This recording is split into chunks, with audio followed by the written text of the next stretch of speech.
than words. If you want to understand communism accurately and clearly, then go to experience and feel it in the second home that is based on Xiefeng-style communism, the life that was created by Lifechanyuan. The second home that was established by Lifechanyuan began on April 18, 2009. Although it has experienced a series of hardships, it still has a tenacious vitality and still exists on this earth. Why is it that it has been devastated many times and still exists? The reason is that a group of people who have personally participated in the construction of the second home and lived in it understand that Xiefeng-style communism is the highest state of life. It is like a person climbing up Mount Everest, standing on the commanding heights of the earth and looking down at the mountains and peaks of the world. It is also like a person who has tasted succulent peaches, fairy peaches, and can no longer be interested in other peaches, and they will no longer be interested in other production and life modes until the day they die. Except for the Xiefeng-style communist life, any other production and life modes cannot arouse their interest, so Xiefeng-style communism will continue to exist and eventually become the ultimate life mode for human beings. Hark back to the subject, how can a person be unselfish and selfless and climb to the highest state of life? Undoubtedly, fish on trees and sheep in water not only cannot climb to the highest state of life, but this will also lead to their deaths. Similarly, people in secular society cannot climb to the highest state of life. The highest state of secular society is nothing more than becoming a billionaire, becoming a president or winning a Nobel Prize to go down in history. But the life realm of billionaires, presidents and celebrities is thousands of miles away from the state of being unselfish and selfless, and it is less possible for ordinary people to climb to this highest state of life. Readers may have doubts or objections to the above conclusions. There is a way to remove your doubts and objections, and that is to find someone other than Christ Jesus and Buddha Shakyamuni to prove where your doubts and objections stand. Can you find someone who is unselfish and selfless enough to have nothing but who can live a carefree life? Can't find it? However, if you look for it in Xiefeng-style communism, you will find that most members are unselfish, selfless, and have nothing, but also live happily, joyously, freely, and blessedly. How do they do it? Why can't you find an unselfish and selfless person in the secular program, but find that most members are unselfish and selfless in the Xiefeng-style communist life? There is only one answer, that is, the soil of this life is completely different, or the procedures of this life are completely different. In the worldly program of life, if you are unselfish, you simply cannot exist. In the Xiefeng-style communist life program, if you are selfish, there is no place for you at all. It can be exaggerated to say that if an angel enters the procedure of secular life, he is very likely to become a devil. If a devil enters the procedure of Xiefeng-style communism, it is very likely that he will become an angel. The reason is very simple, and the sages have known it for a long time. It's like entering a room full of fragrant orchids and getting used to the sweet smell, staying in a fish market and getting used to the stink. The conclusion is that if you want to climb to the highest state of life, you must put your heart and soul into the Xiefeng-style communist life program. There is no other way to accomplish this. You will have everything when you keep Lifechanyuan values. Xiefeng.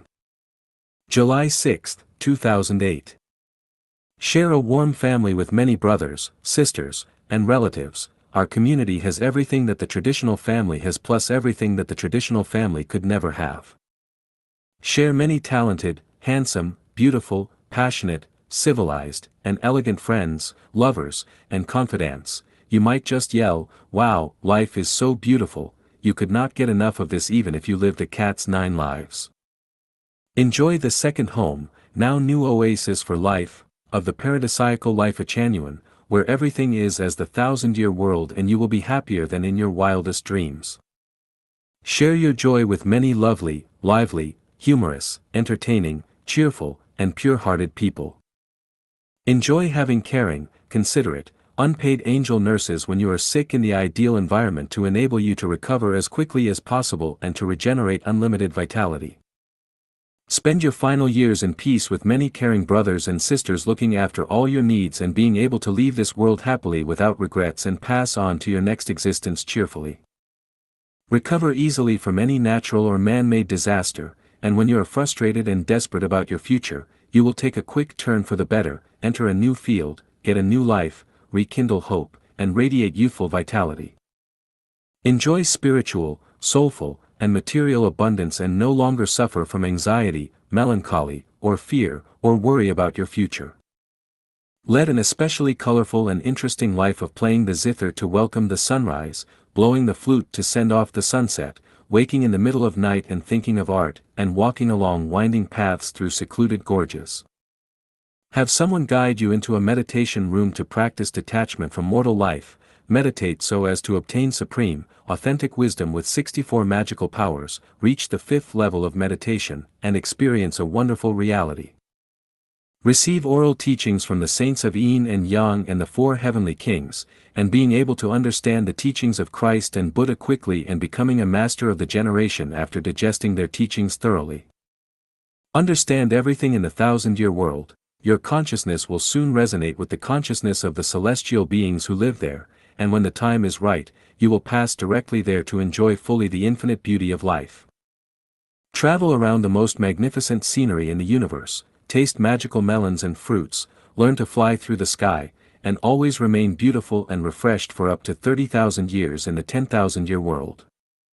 Go to the Elysium Celestial Islands continent to create anything out of nothing and transform your own celestial island planet the size of Earth, at will for billions of years where you will be the king to do whatever you want and to furthermore share infinite and endless fun with hundreds of millions of super celestial beings. What else do you want? Is this made up by Xiefeng? Is he trying to deceive you? The celestial being Lao Tzu gave us this answer. When one of high morality hears Tao, the truth, they try hard to live in accordance with it. When one of medium morality hears Tao, they seem to be aware but yet unaware of it. When one of low morality hears Tao, they burst into laughter. If the ignorant masses do not laugh at it, it is not Tao. Do you not believe me? Okay, then you should forget Chanyuan values, try to find Tao your own way, and see what you will have in the end. Symbols of the Lifechanyuan era. Xiefeng. First, let us understand these 8 characteristics of the era in which we are living. The current era of humanity is one of disorder. It is an era of nationalities, political parties, religions, races, countries, and other interest groups fighting with each other, both overtly and covertly. It is an era of people mostly pursuing material comfort but ultimately falling apart. It is an era in which the winners make the rules while the losers suffer, with all power flowing from the barrels of guns. It is an era of countries being controlled by separatist regimes through the force of arms. It is an era that is locked in a seesaw struggle between truth, goodness, and beauty, against falsity, evil, and ugliness, with the latter gaining the upper hand. It is an era in which people are confused with gloomy hearts and souls, decadent spirits, anxious minds, and unable to see the trend of future developments. In one sentence, it is an era under Satan's reign. The new Lifechanyuan era can be characterized by the following 8 major qualities. The disappearance of countries. The disappearance of religions. The disappearance of political parties. The disappearance of families. The disappearance of war, crime, hunger, and disease. A shift from the pursuit of material comfort to that of spiritual satisfaction. The production and life of people everywhere will be steered by saints and managed by sages. Knowledge of the greatest Creator will take root in society and we will live in a harmonious and orderly manner with nature and other advanced lives in the universe. Beyond those, there are these 8 additional features. Deserts will become oases. The orders of, no one will pocket anything found on the ground and doors are not bolted at night, will become normal. People will trust, respect, and love each other mutually as members of a single family. The weather will usually be favorable, with distinct seasons and natural calamities such as earthquakes and storms being greatly reduced. The evil practice of judging human dignity by money, power, and fame will be reversed. The forms of love between men and women will diversify. The lifespans of people will be extended to about half a millennium. The manner and time of one's death will be basically era will be created by the academicians of Lifechanyuan. In this new era, the human population may decline sharply while countless extinct species reappear. The world, including the air, water, and land, will purify and restore to its pre-human state. This era will belong to those who have devoted painstaking efforts throughout their lives to revering nature, life, the greatest creator, and humanity. The Lifechanyuan era will last for a millennium, after which time people will enter into another era. People with spiritual senses will certainly perceive the magnitude of this era and will strive for it. People without them will find this statement ridiculous, ignorant, nonsensical, and even whimsical.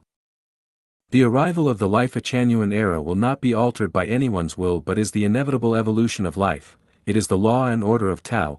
We will enter into this era if we follow Tao, otherwise we will be abandoned by it. We say with certainty that future academicians of Lifechanyuan will be brilliant and capable. The All-Rounder's Sorrow. Xiefeng.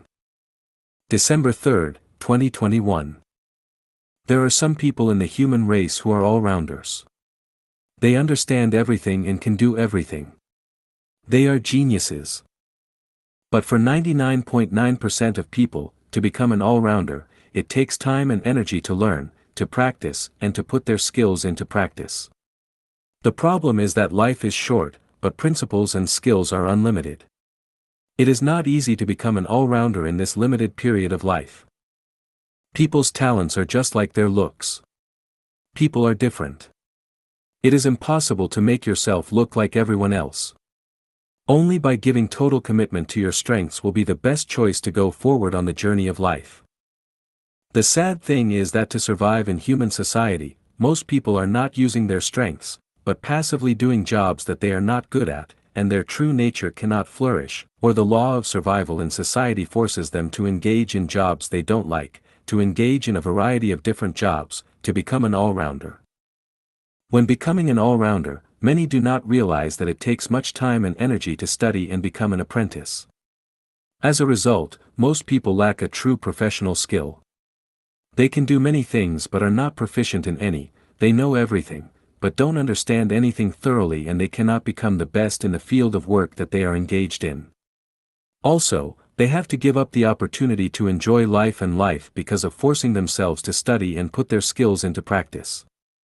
In the end, when they find that they are accomplishing nothing and are just struggling to survive, they will hate themselves for being incompetent and will lose confidence in themselves and will lose their longing for a better future. Are we doing what we like? Did we choose it ourselves? Is it what you are good at? Is it your favorite? For most people, the answer is definitely no. We are like a drop of water, being propelled forward by the tide of society. We can't choose by ourselves, whether we like it or not. To survive, we have to do this or that. This is not only a sorrow for individuals, but also a sorrow for mankind. Of course, the social system is different, everyone's degree of freedom is different, the range of work they can choose is also different, and the opportunities to show the abilities that they are good at are also different, but overall, most people are always passive and helpless. They work not to live, but primarily to survive. From my personal life experience, I am engaged in the work I like and am good at only when I live in the second home, and the rest of the time, I am forced to do this or that by the tide of the times and the situation of reality. I am a sad all-rounder. I have been engaged in more than 20 kinds of jobs, such as shepherd, farmer, fitter, clerical assistant, accountant, statistician, teacher, power generation worker, office director, translator, sales clerk, purchaser, salesman, manager, secretary, laundryman, cleaner, receptionist, cook, civil servant in government departments, businessman, small boss, etc. I have lived abroad for more than 20 years, and I run around for survival, all depending on myself. I have to do all the trivial things by myself, even fixing leaking water pipes, the roof, the blocking of sewers, going out for purchasing, etc. And what is the result? Now it can be said that I am good at nothing, and nothing I did has reached a first-class level. How do you turn a tragic life into a comedy? How can everyone engage in a job that they are good at and love for the rest of their lives? How do you let everyone have leisure time to entertain and play, to enjoy the beauty of life and the joy of life? While going to the heaven and hell, I finally found the answer, which is to copy the life pattern of the 1,000-year world of heaven. On this earth, there is a place called the second home, where everyone chooses a job that they like and are good at, and they don't need to worry about anything else. They don't need to think about supporting the elderly and raising children, let alone cooking and washing after meals, because there is a particular person who will worry about this. And after finishing what you are doing every day, the rest of your time is a time of entertainment and play. This is what can be called a human life, and it is also the most perfect way of life in the world. Do you want life to be simple, easy, full of joy, without worries and pains, and become a comedy? Then go to the second home. The biggest internal friction in life is in the relationship between husband and wife. Xiefeng. February 3, 2023. For generations, humans have praised and advocated for maintaining the relationship between husband and wife, and there is even a saying in the folks, better to knock down 10 temples than wreck one marriage. Traditional society placed great importance on marriage and family, and moralists spent their lives praising and defending them. Sociologists have written countless articles on how to maintain the relationship between husband and wife, and governments not only provide legal protection for the maintenance of marriage and family as a cornerstone of social stability, but also crack down on speech and actions that undermine marriage and family. I have never doubted that there are very happy marriages in the world, just as I have never doubted that ironclad orchids can grow on trees. I also long for the kind of relationship between husband and wife where they have known each other since childhood and grow old together, loving each other for a lifetime and staying together for generations. However, the practical experience and reality of human society for thousands of years tell us that the relationship between husband and wife is the most time-consuming and energy-consuming relationship in all human relationships, and one of the main factors that prevents people from fully realizing their potential. Among all productive forces, the greatest creator is the first productive force, that is, the regenerative capacity of natural resources. Without the greatest creator, the first productive force, no matter how capable humans are, it is a dead end. For example, how about if there is no rain? The second one is human. Humans are the second productive force. When a person's production capacity is consumed on matters completely unrelated to creation, such as maintaining relationships between people, it is the greatest repression and destruction of productivity. All men and women who have been married for more than 10 years can use a calculator to calculate where our time and energy have been consumed in our lifetime. Have they been consumed in innovation and creation? In a day of 24 hours, how much time do we spend on innovation and creation? Not much. We spend a lot of time and energy on maintaining the relationship between husband and wife, especially in the spiritual and emotional realms, and we are firmly held hostage by the relationship between husband and wife. First of all, after getting married, half of a person's personal freedom is lost. What creative and innovative ability can a person who has lost their freedom have? Slaves do not have the ability to innovate and create. If their thoughts and bodies are not free, where does their ability to innovate and create come from? If their property is not free either, where is the material condition to think about innovation and creation? Just maintaining basic expenditures such as food, clothing, shelter, transportation, and aging and sickness already exhausts a person. For married people, do you have the right to dispose of your own income? Do you have the right to talk to people of the opposite sex about ideas at night? Do you have the right to eat whatever you want? Do you have the right to go wherever you want during the holidays? If you suddenly get inspiration, do you have the right to turn on the lights and open your computer to type on the keyboard at midnight? Do you have the right to travel alone?